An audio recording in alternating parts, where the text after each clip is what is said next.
Hello बच्चों, let's see this question is three identically small balls each of mass 0.1 gram are suspended at one point on silk thread having a length L is equal to 20 centimeter. What charges should be imparted to the ball for each thread to form an angle of alpha is equal to 30 degree with the vertical.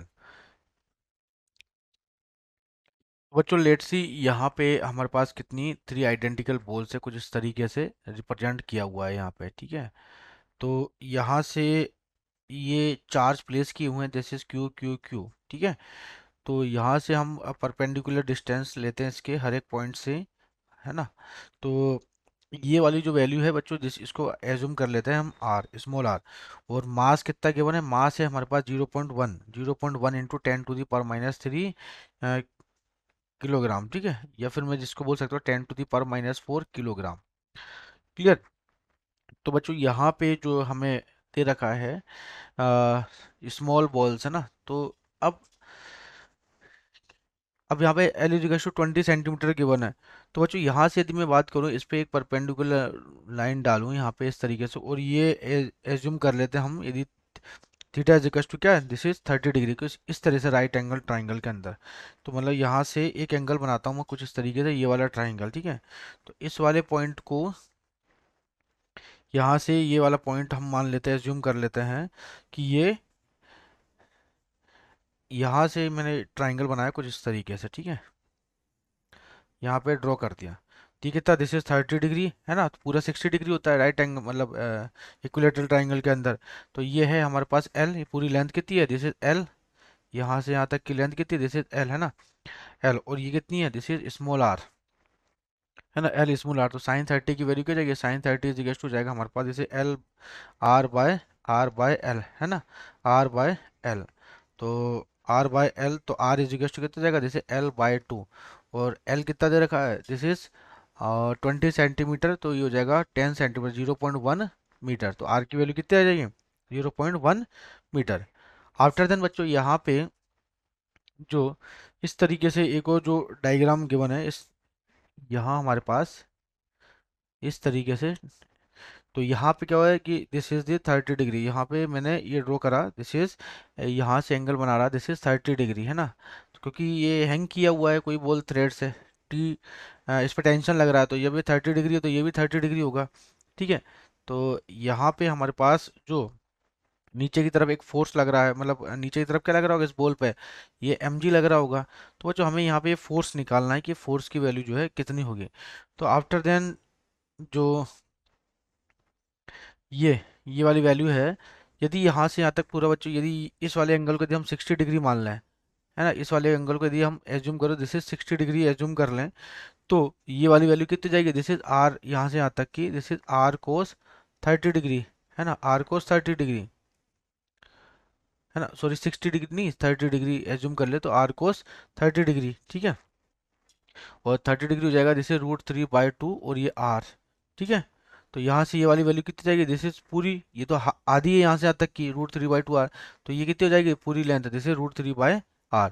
तो यहाँ से एक force कुछ इस तरीके से लगेगा, इस तरह से एक फोर्स लगेगा यहाँ पे, इस वाले पॉइंट के लिए बात कर रहा हूँ मैं।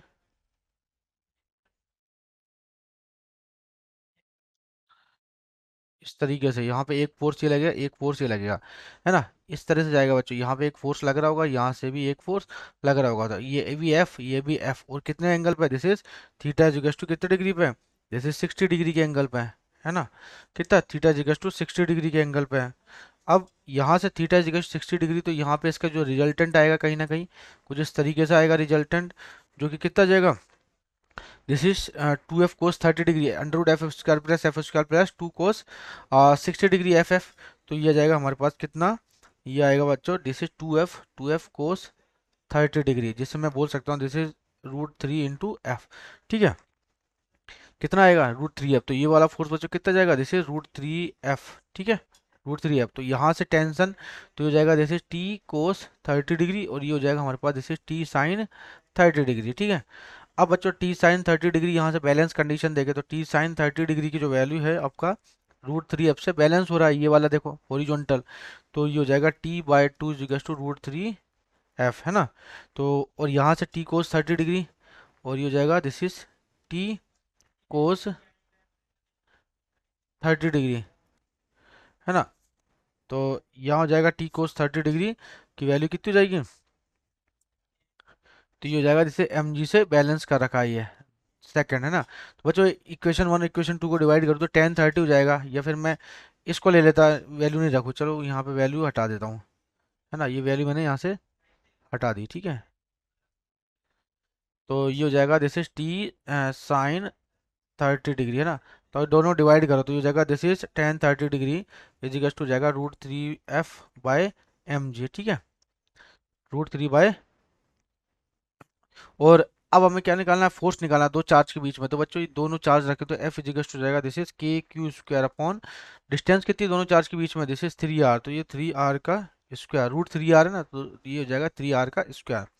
तो अब ये एफ की वैल्यू यहाँ से रखो, यहाँ से एफ की वैल्यू क्या जाएगी, एफ की वैल्यू जाएगी दिस इज 1/√3, ये तो tan 30 डिग्री वन, तो 1/√3, है ना। और ये एम जी, है ना, तो ये हो जाएगा mg एफ की वैल्यू क्या जाएगी mg/√3। सबसे पहले मैं यहाँ पे 1/√3, है ना, तो ये हो जाएगा √3 KQ²,